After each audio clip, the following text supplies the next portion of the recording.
Hola, buenos días a todos. Damos inicio al tercer día de Congreso con la conferencia de la doctora Ana Ballestero López, que va a dar una charla acerca de la variabilidad interanual de los flujos de dióxido de carbono y la evapotranspiración en un sistema de matorral mediterráneo. La doctora Ana Ballestero López tiene un máster en geofísica y meteorología y un doctorado en ciencias de la Tierra por la Universidad de Granada, en España. Su investigación se enfoca en el impacto del uso de suelo, la gestión y la variabilidad climática en ecosistemas naturales y gestionados especialmente en el intercambio de gases de efecto invernadero y energía con la atmósfera. Utiliza técnicas como edicovariance, cámaras de flujos y teledetección para estudiar las emisiones y capturas de gases de efecto invernadero. Ha trabajado en varias universidades y centros de investigación en España y el extranjero y actualmente trabaja en el Centro de Investigación y Tecnología Agroalimentaria de Aragón, donde ha establecido 2 estaciones de edicovariance. Participa además en las redes Fluxnet, ICOS y Red Remedia, y además tiene un compromiso con la formación, divulgación y promoción de la igualdad de género en el ámbito científico. Bienvenida, Ana, y te escuchamos. Bueno, muchas gracias por la presentación. En primer lugar, quería agradecer la invitación a tener la oportunidad de compartir un poco lo que hacemos en España en cuanto a estos temas de intercambio ecosistema-atmósfera. Bien, con esta charla los objetivos principales que persigo es dar a conocer la investigación en micrometeorología que hacemos en España y también reportar por primera vez resultados de una estación en la que estamos registrando flujos desde hace más de 15 años. De este modo, la estructura de mi presentación versará en estos 4 puntos principales. Intentaré introducir el tema de manera breve, después pasaré a los antecedentes, a la investigación que hemos ido realizando en los últimos años desde el grupo de investigación y sobre todo haré hincapié en un nuevo proceso que descubrimos y que era muy relevante en las tierras áridas, en los drylands.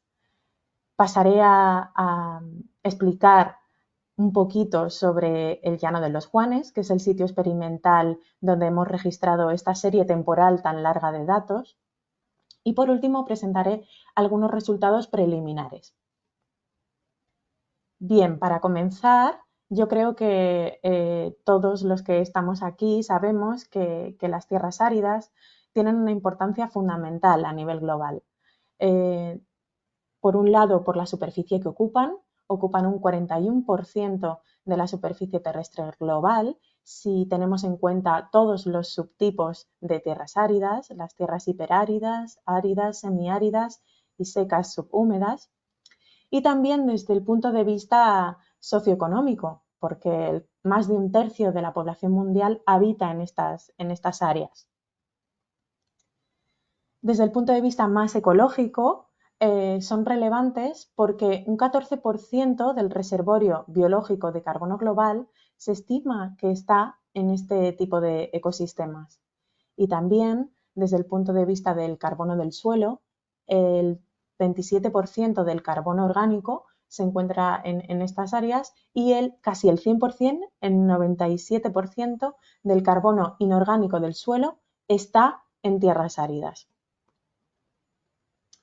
Estos sistemas sabemos que son altamente vulnerables frente al cambio climático y sobre todo a la degradación y desertificación.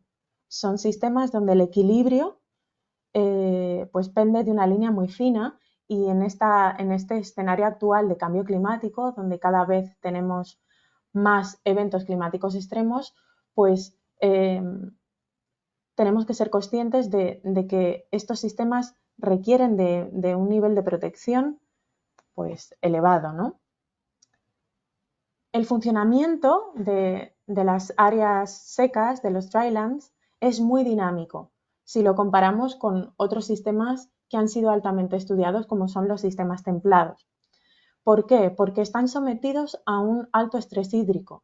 Dependen el funcionamiento depende de inputs de agua que muchas veces se manifiestan de manera discreta. Son muy breves en el tiempo, pero vitales para el funcionamiento de estos sistemas. Y también, recientemente, sabemos que en cuanto al ciclo del carbono hay una influencia nada desdeñable de los procesos no biológicos, como por ejemplo la fotodegradación, que sería la descomposición de la materia orgánica debido a la incidencia de la radiación solar. También hay una influencia del proceso de precipitación y disolución de carbonatos. Y por último, también hemos evidenciado que existe una influencia importante de un proceso que se llama ventilación subterránea y del cual hablaré más adelante. En definitiva, estos ecosistemas tienen un papel determinante en el balance de carbono global, sobre todo ligado a ese funcionamiento tan dinámico. Y esto es algo que se ha confirmado en estudios bastante recientes en revistas de alto impacto como Science y Nature. A pesar de todo esto, si miramos a las observaciones que se están haciendo del funcionamiento de estos sistemas a escala global, vemos que hay una falta de observaciones, una falta de registros. Y si tomamos como ejemplo la red Global FluxNet de estaciones Eddy-covariance, que explicaré más adelante cómo funcionan, pues vemos que en las zonas áridas pues hay una falta de observaciones, ¿no?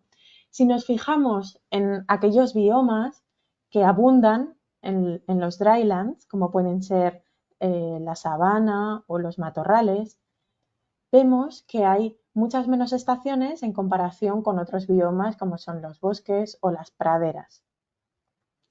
Y en definitiva, esto nos viene a decir que los drylands, las tierras áridas, son sistemas poco estudiados en el mundo y como consecuencia, pues tenemos una infrarrepresentación en las redes de monitorización globales como puede ser la red FluxNet. ¿Qué metodologías podemos usar para estudiar estos sistemas? ¿No? Los ciclos de carbono y de agua en ecosistemas áridos. Pues la metodología elegida dependerá de la escala temporal y la escala espacial a la cual queremos trabajar. Cuando trabajamos a escala estacional y también queremos saber qué es lo que ocurre minuto a minuto, usamos este tipo de metodologías, ¿no? Para medir los flujos, el intercambio de CO2 y de vapor de agua y también de otros gases de efecto invernadero entre la atmósfera, el ecosistema y los subsistemas que componen nuestro ecosistema. En esta primera foto lo que vemos son sensores de concentración de CO2 que instalamos en el suelo y que nos sirven para medir la concentración a tiempo real. Cuando instalamos estos sensores a diferentes profundidades, somos capaces de estimar el flujo de emisión a la atmósfera. En estas imágenes de aquí abajo lo que muestro son diferentes prototipos de cámaras de flujo para medir el intercambio gaseoso en el suelo, en un parche de vegetación, en una hoja o a escala de árbol entero. Y por último, en esta foto a la derecha, lo que vemos es los equipos que usamos en las estaciones Eddy-covariance que nos ayudan a medir este intercambio a escala parcela, a escala ecosistema, en una escala espacial pues mucho mayor que en los casos anteriormente descritos. Si lo que queremos es estudiar la variación en los reservorios de carbono o stocks, lo que usamos son pues análisis de suelos, muestreos, también podemos usar la alometría para medir la vegetación y así estimar el carbono que contiene esa biomasa vegetal.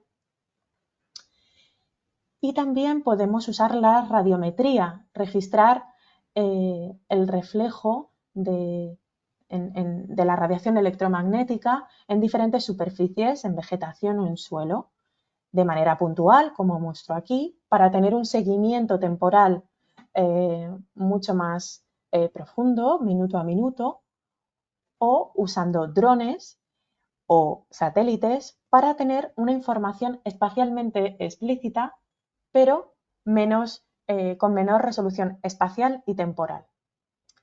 Lo importante aquí es quedarnos con la idea de que la combinación de ambos tipos de medidas es muy interesante, porque por una parte podemos hacer un seguimiento a tiempo real para luego enlazarlo con un seguimiento a una escala espacial mucho más amplia, ¿no? Y así poder cubrir un territorio mucho mayor y hacer estudios pues, a escala incluso continental o mundial.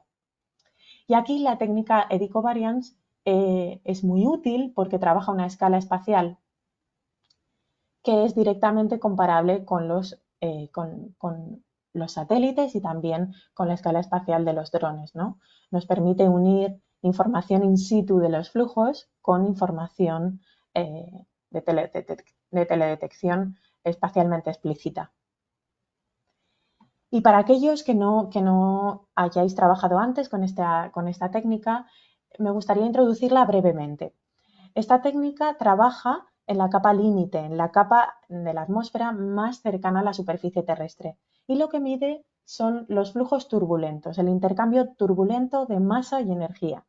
Cuando hablo de masa, hablo de CO2, de vapor de agua y de otros gases de efecto invernadero. Y cuando hablo de energía, hablo de calor latente, de calor sensible y también de momento. Cuando el sol incide en la superficie, calienta el aire cercano a esta superficie y empieza a generar un movimiento turbulento, unos remolinos que van a transportar las moléculas de CO2 o de vapor de agua a lo largo de todo este volumen. Y con estos instrumentos que tenemos en estas estaciones, los analizadores de gases por infrarrojo y también los anemómetros sónicos, haciendo una serie de cálculos, podemos estimar el secuestro de CO2 neto, la emisión de CO2 neta o la evapotranspiración en un parche de la superficie terrestre que puede alcanzar varias hectáreas de terreno, ¿no?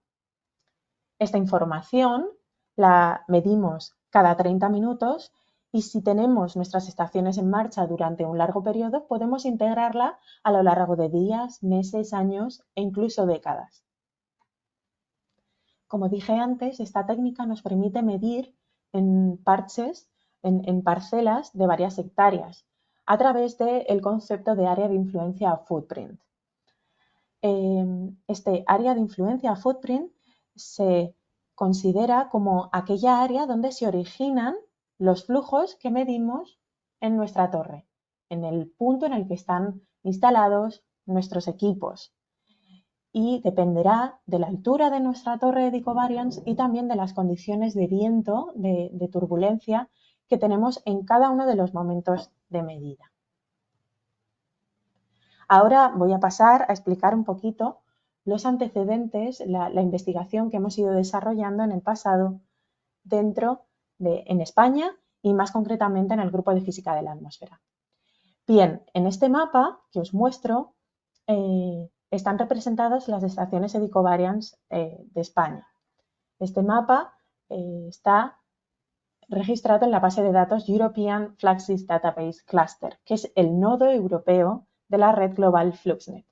Aquí veis muchos puntos, pero al menos una decena de estos puntos corresponde a estaciones Edicovariance inactivas, ¿vale? Solo que, como esto es una base de datos, pues están representadas todas las estaciones que han presentado datos alguna vez, ¿no? Y hoy más concretamente hablaré de estas estaciones que se encuentran en el sureste del país, en Andalucía, y que, como ya dije, están gestionadas por el Grupo de Investigación de Física de la Atmósfera, donde están involucradas diferentes instituciones como la Universidad de Granada, el Instituto Interuniversitario, el INSTA, también el CSIC, la Estación Experimental de Zonas Áridas y la Universidad de Almería. Aunque yo ahora trabaje en el CITA, en Aragón, más al norte de España, yo he realizado mi tesis y hoy en día sigo manteniendo una colaboración directa con este grupo de investigación. Por eso estoy hoy aquí presentando haciendo esta charla. Un momento.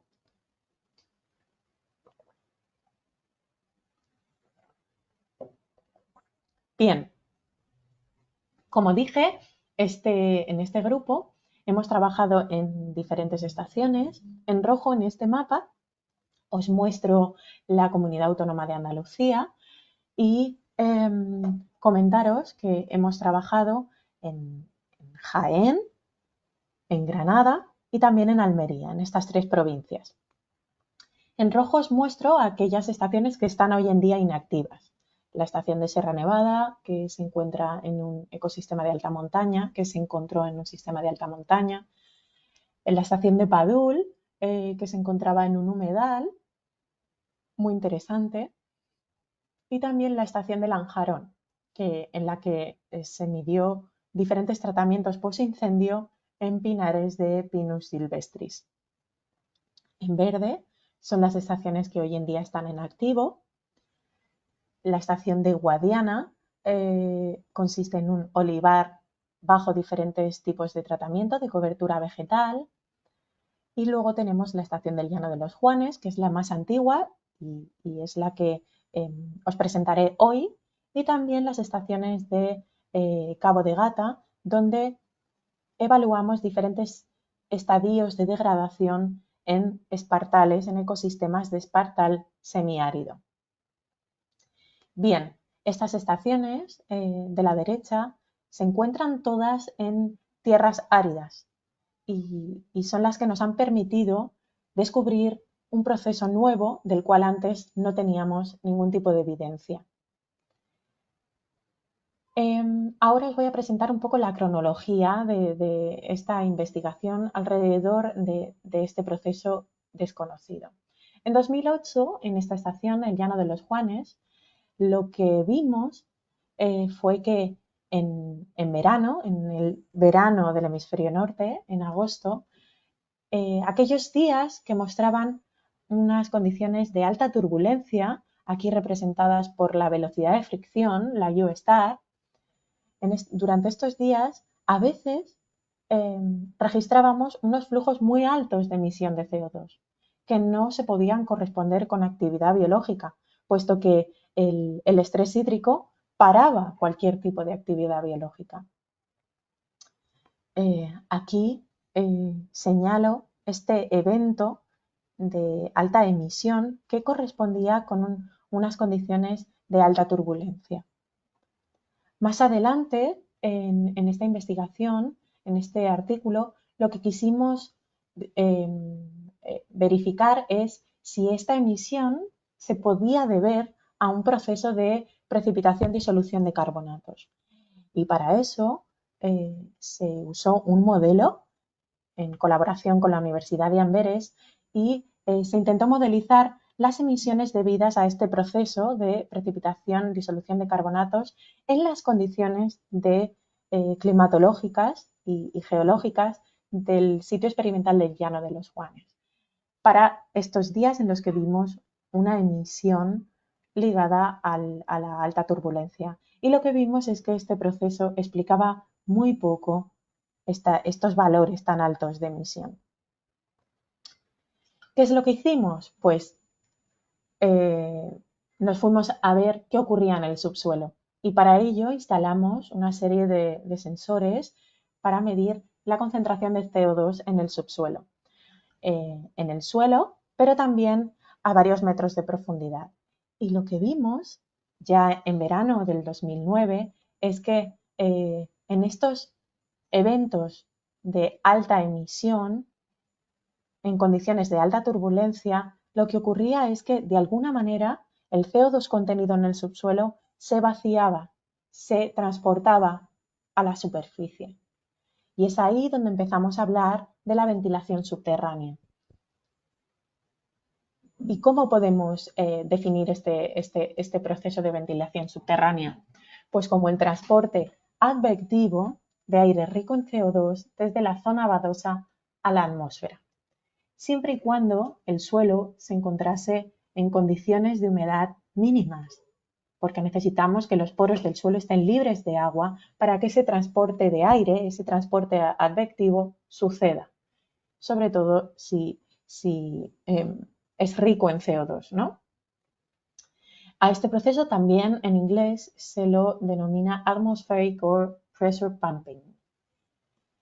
Cuando tenemos, como ya dije, condiciones de turbulencia pues muy alta, somos capaces de ver cómo ese aire cargado en CO2 se mueve desde el subsuelo a la atmósfera.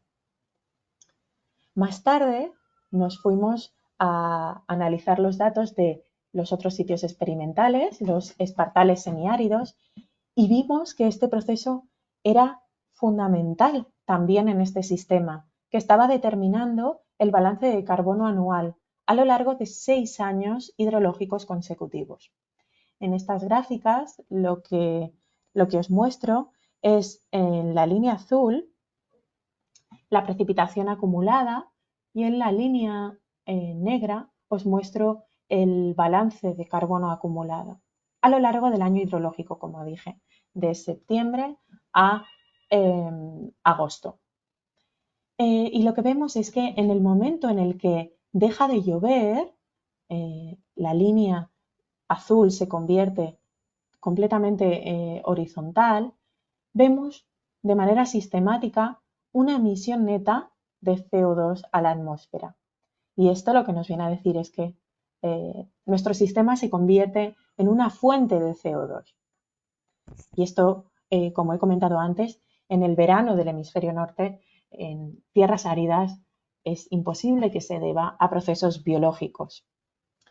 No lo voy a mostrar hoy, pero cuando relacionábamos estas emisiones con la turbulencia se ve una relación lineal pues indiscutible. Por tanto, estábamos viendo cómo este proceso de ventilación subterránea era muy importante también en estos sitios. Cuando vimos que estos resultados, la siguiente pregunta que nos hicimos fue: ¿esto puede ser un proceso a nivel mundial? ¿Es realmente así? El año pasado pues conseguimos publicar este estudio en la revista Global Change Biology en el que confirmamos, evidenciamos que este proceso es relevante a escala mundial. Sobre todo, si miramos en el gráfico de la esquina inferior izquierda, vemos que en color rojo la ventilación sucedió, tenemos evidencias de que sucedió ventilación en sitios que presentaron temperaturas medias anuales pues relativamente altas y precipitaciones medias anuales por debajo de los 1000 milímetros. Y en el gráfico de la derecha vemos que estos sitios se correspondían con biomas que son típicamente asociados a los drylands, como pueden ser las praderas secas, algunos sitios agrícolas y los matorrales. Bien, ahora pasaré a centrarme únicamente en el Llano de los Juanes, en la estación Edicovarians más antigua, una de las más antiguas de España, ¿vale? Esta estación es un matorral de montaña que se encuentra a 1600 metros de altitud y presenta un clima seco subhúmedo. Las principales especies que encontramos en este matorral de alta montaña son la Festuca escariosa, la Ormatófila espinosa y también la Genista pumila.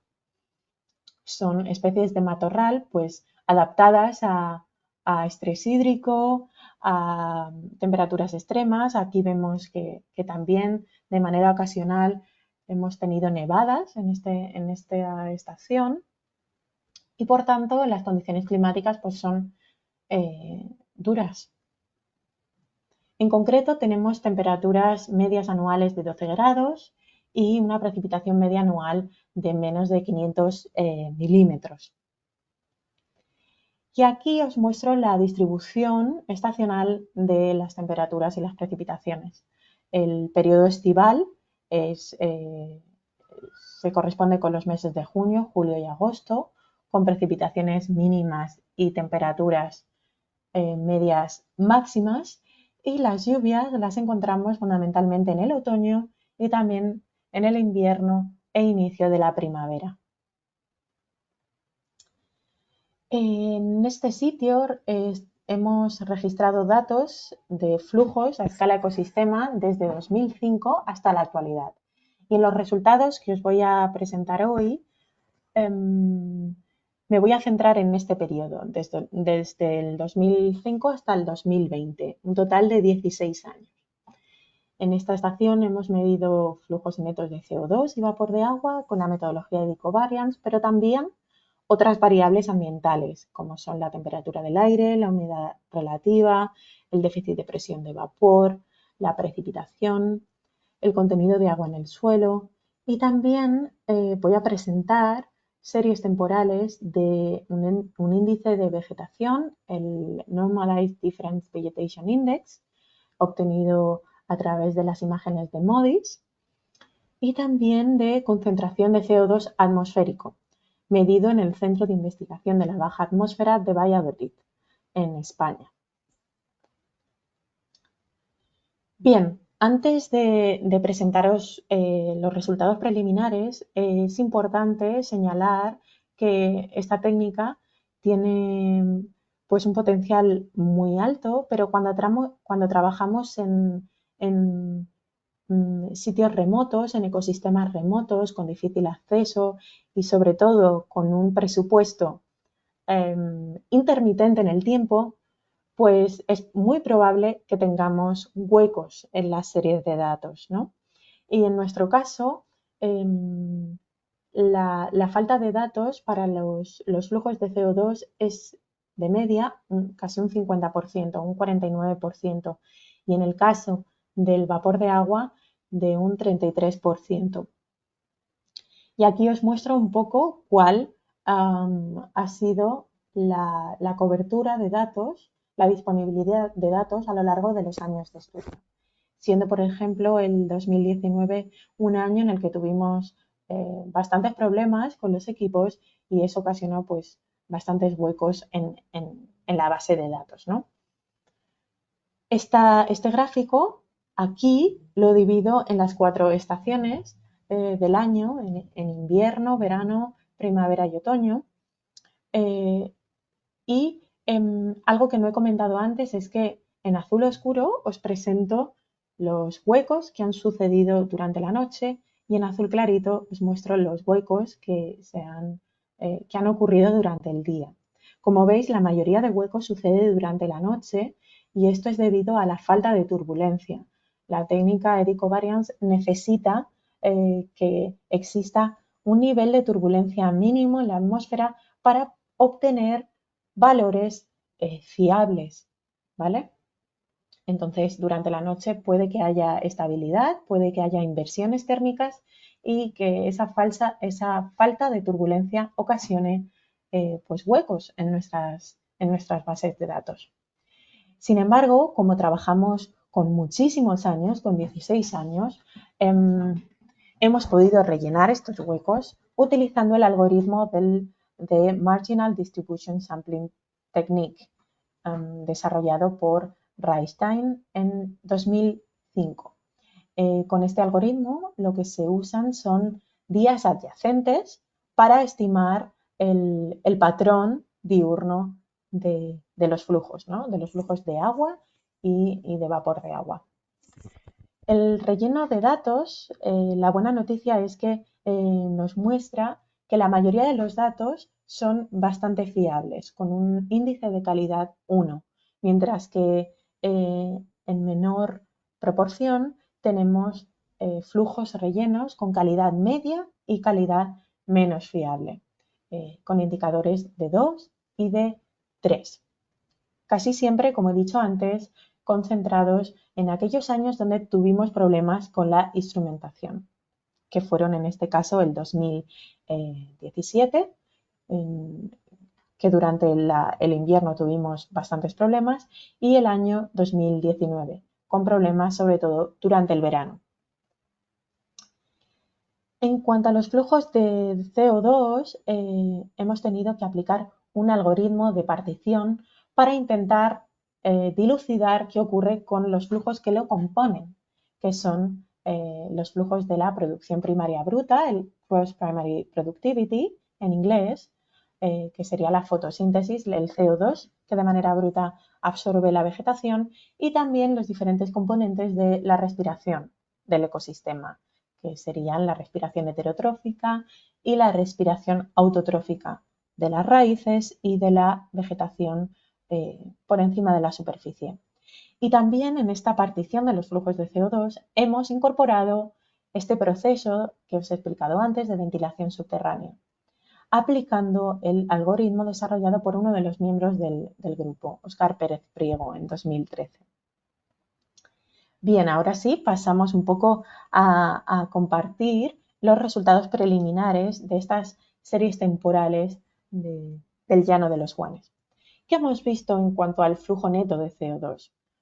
Pues algo bastante sorprendente, y es que nuestro sistema está secuestrando cada vez más carbono. Tenemos una tendencia que muestra valores cada vez más negativos del balance de carbono anual, lo que viene a decirnos que está habiendo un incremento en el secuestro de carbono a una tasa casi del 20% anual. Todas las, no lo he comentado, pero todas las tendencias que voy a mostrar a partir de ahora están calculadas con el algoritmo no paramétrico de Mann-Kendall, que usa el método de SENS para estimar las tendencias, ¿vale? ¿Qué ocurre con los componentes del flujo neto de CO2? Que, como ya he dicho, son el GPP, la respiración del ecosistema y la ventilación. Pues hemos visto que hay un incremento en el GPP, en la producción primaria bruta, a una tasa del 2,4% anual. Sin embargo, no hemos visto ningún tipo de tendencia en cuanto a la ventilación y la respiración del ecosistema. ¿Qué ocurre en cuanto a la evapotranspiración anual? Pues hemos visto una ligera reducción a lo largo del tiempo de la evapotranspiración, a una tasa del 0,6% al año. De esta manera, si calculamos a escala anual la eficiencia en el uso del agua, usando el GPP y la evapotranspiración, pues lo que hemos visto es que hay un aumento en nuestro sistema en la eficiencia en el uso del agua. Obviamente, porque antes hemos visto que teníamos tendencias a la alza significativas en el GPP y a la baja en la evapotranspiración. Y este aumento en la eficiencia del uso del agua es de un 4,4% al año. Frente a estos datos, el primer paso es ver qué ocurre con los factores abióticos, con la temperatura, la precipitación y también el CO2 atmosférico. Y lo que hemos visto es que la temperatura del aire pues está subiendo. Esto es algo que ya, de lo cual tenemos evidencia a escala mundial, ¿no? Con los informes del IPCC. Y en nuestro caso, en nuestro sistema, hemos tenido un incremento del 0,6 grados a lo largo del periodo de estudio. En cuanto al CO2, ninguna duda, ha salido lo que esperábamos. Tenemos un incremento bastante estacionario, bastante constante del CO2 atmosférico a una tasa del 0,6% al año, de casi de 2,3 ppm al año. Y en cuanto a la precipitación, pues no hemos encontrado ningún tipo de tendencia significativa. También con estos resultados, pues nos preguntamos si la fenología está cambiando. Parece que sí, ¿no? Si tenemos esta tendencia al alza en la producción primaria bruta, ¿qué es lo que ocurre si miramos la fenología en nuestro sistema? Pues bien, hemos visto que hay un incremento en la duración del periodo vegetativo. En estos resultados, el periodo vegetativo está calculado como aquellos días en los que tenemos un flujo neto negativo de CO2, una absorción de CO2 de la atmósfera a nuestro sistema. Y lo que hemos visto es que la duración de este periodo vegetativo está aumentando a lo largo del periodo de estudio en un 3,8% anual. Pero ¿qué ocurre también con el valor máximo de secuestro de CO2 diario? Pues esa magnitud está incrementándose. Como dije, los valores negativos, es un poco contradictorio lo que estoy diciendo porque en la gráfica vemos valores negativos, pero los valores negativos cuando usamos los flujos ecovariants se interpretan como secuestro. Y como vemos que estos valores son cada vez más negativos, lo que viene a decir este resultado es que se está incrementando el valor máximo diario de secuestro en una tasa del 4,8% al año. Vale, estos datos de fenología están registrados con nuestra estación, por lo tanto no son totalmente independientes a los datos de flujo, ¿no?, que estamos registrando. Por eso decidimos mirar más alto, mirar a lo que nos decían los satélites, y para ello usamos pues la información de MODIS, del índice de vegetación NDVI. Y lo que vimos es que también está registrando un incremento en los valores de NDVI. Y esto lo que nos viene a decir es que el verdor o el funcionamiento de la vegetación pues está aumentando a lo largo del periodo de estudio de manera significativa. Bien, un poco para concluir, pues comentaros también otros resultados que no muestro en nuestra presentación, pero que creo que son relevantes. Y es que la primavera ha determinado el comportamiento anual e interanual tanto del balance neto de carbono como de sus componentes bióticos, la producción primaria bruta y la respiración del ecosistema. También decir que la tendencia de la evapotranspiración está fundamentalmente influenciada por los valores que hemos ido registrando en verano y en primavera. En cuanto a la ventilación subterránea, pues hemos visto que no muestra ningún tipo de tendencia y su variabilidad interanual está fundamentalmente influenciada por lo que ocurre en verano. Y esto es algo obvio porque sabemos que este proceso tiene relevancia sobre todo durante el verano, donde alcanzamos valores mínimos de contenido de agua en el suelo. Y en conclusión, parece que nuestros resultados lo que sugieren es que el enriquecimiento de CO2 atmosférico puede ser un mecanismo responsable que está causando un cambio fenológico en nuestro sistema y en definitiva que se está traduciendo en un mayor secuestro de carbono en los últimos años, ¿no?, durante el periodo de estudio. Y bueno, antes de acabar mi charla, me gustaría nombrar a todos los miembros del equipo que ha hecho posible que esta estación esté funcionando durante los últimos 16 años. Aquí tenemos a Enrique, a Andy Kowalski, a Paco Domingo, a Cecilio Llenarte, a Óscar Pérez Priego, a Rosario Moya y sobre todo resaltar pues a Penélope Serrano Ortiz, que es la que ha liderado estos resultados que os he mostrado antes, el análisis de estos resultados y que por circunstancias pues no ha podido estar hoy aquí presentándolos y por eso he sido yo la que ha compartido esta información. Espero que haya sido de vuestro interés todo lo que os he contado hoy aquí. Muchas gracias por vuestra atención y bueno, espero vuestras preguntas. Gracias. Muchas gracias, Ana, por tu presentación. sumamente interesante. Bueno, para quienes nos están escuchando, les recordamos que vamos a recibir preguntas para Ana a través del chat y las vamos a ir leyendo para ella. Así que si tienen alguna consulta, los leemos.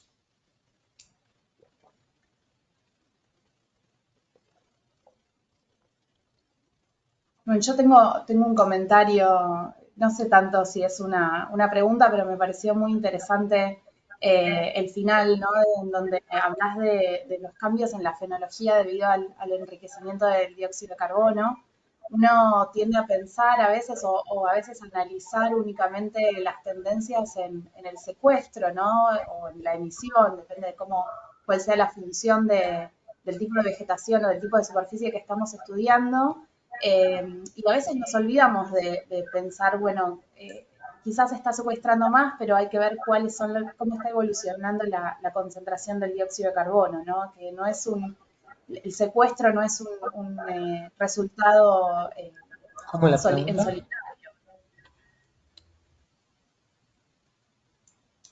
Perdón, Emma, creo que tenés el micrófono abierto. Sí, yo he escuchado. Perdón, Natalia, Ana, solamente te quería decir, Nati, que hay un signo de pregunta ahí arriba al lado del chat, que ahí también fueron Ujú. poniendo algunas preguntas. Ah, no lo puedo leer yo. Te agradezco No, si las mandas sí, a vos. ver, Nati, ya te voy a dar, no lo estás viendo porque no estabas como ahí, ya te voy a dar permiso para que puedas ver las preguntas. Se te Perfecto. va a ir el audio unos segundos y ya vuelve enseguida.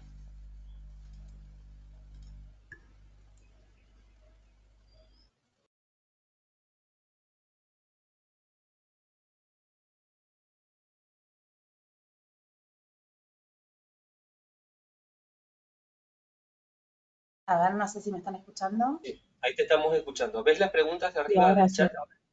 Sí. Perfecto. Ahora sí. Eh, mm, no sé si lo estoy viendo ahora. Acá.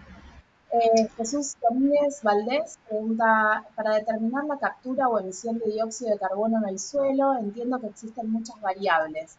Entonces quisiera consultar, ¿cuáles son aquellas variables que tienen mayor incidencia en los patrones de cambios del dióxido de carbono?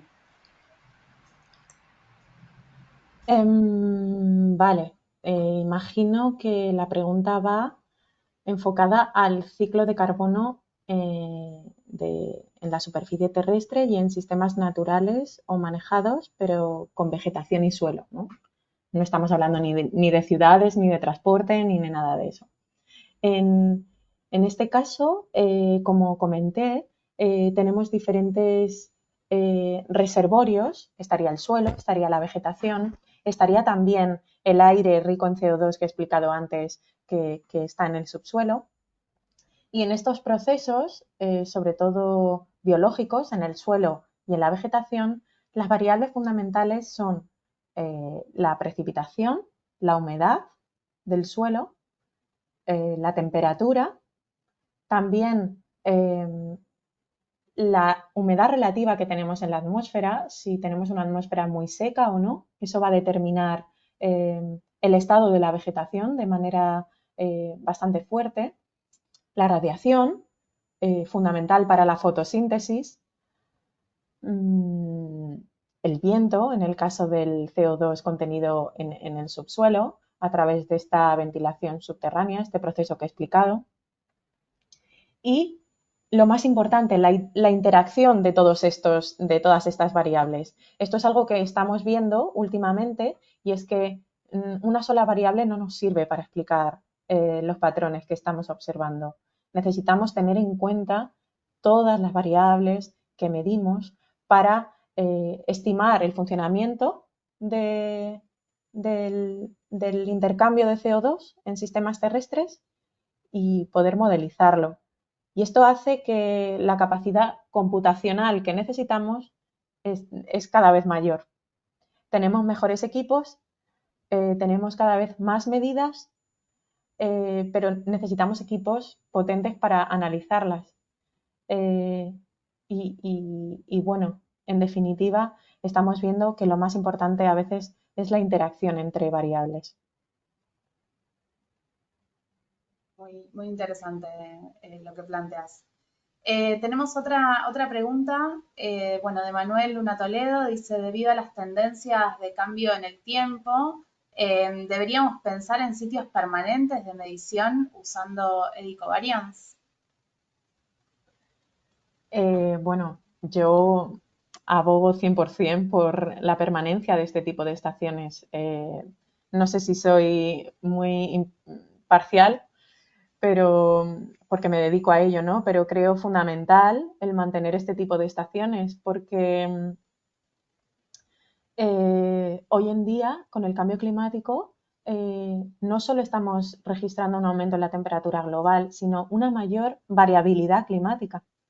Entonces, para entender cómo esta variabilidad está afectando a nuestros ecosistemas, es necesario tener series temporales largas.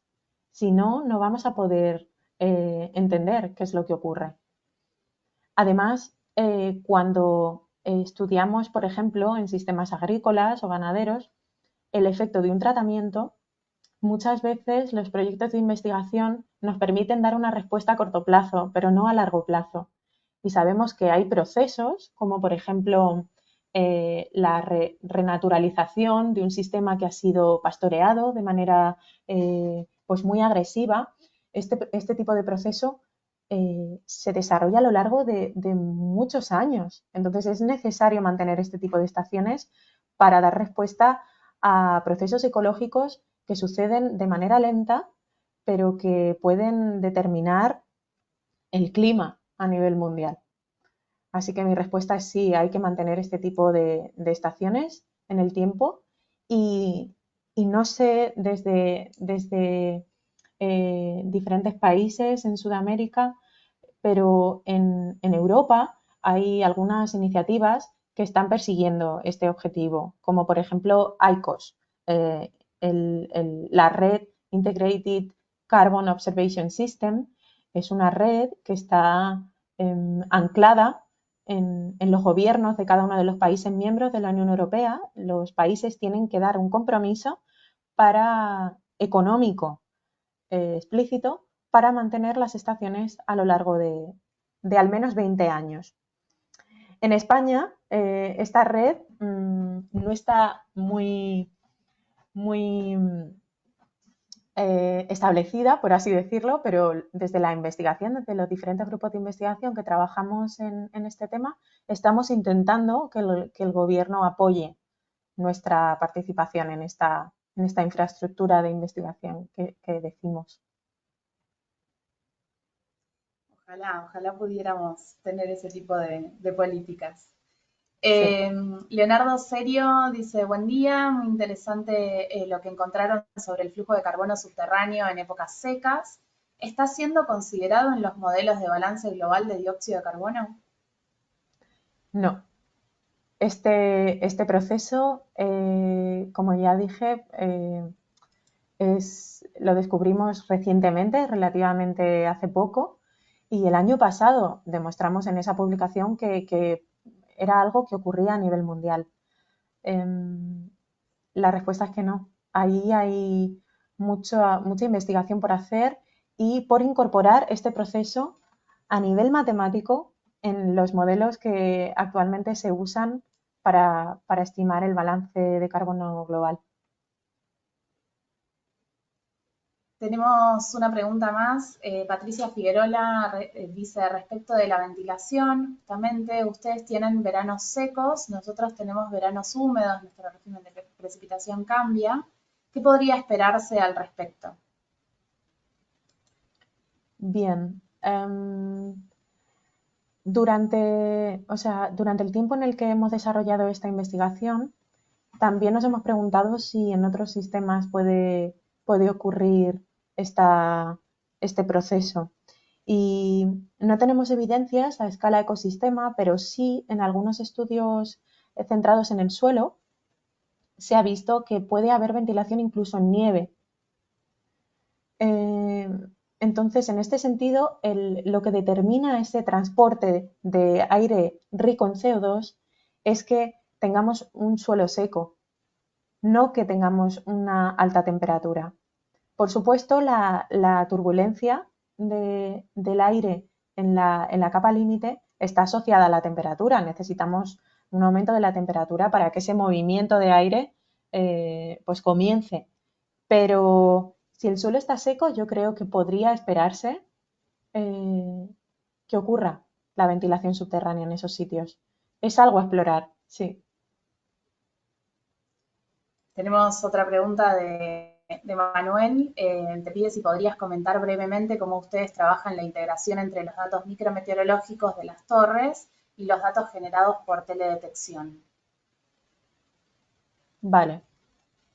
Bueno, desde nuestro grupo usamos la teledetección fundamentalmente para dos objetivos. Por un lado, las imágenes de satélite para obtener medidas independientes de los flujos y afianzar o garantizar que lo que vemos también es observable desde el espacio para apoyar nuestras conclusiones, en definitiva. Y también otra línea de investigación es para calibrar y validar información espectrorradiométrica, usando sensores en campo que miden de manera puntual cómo diferentes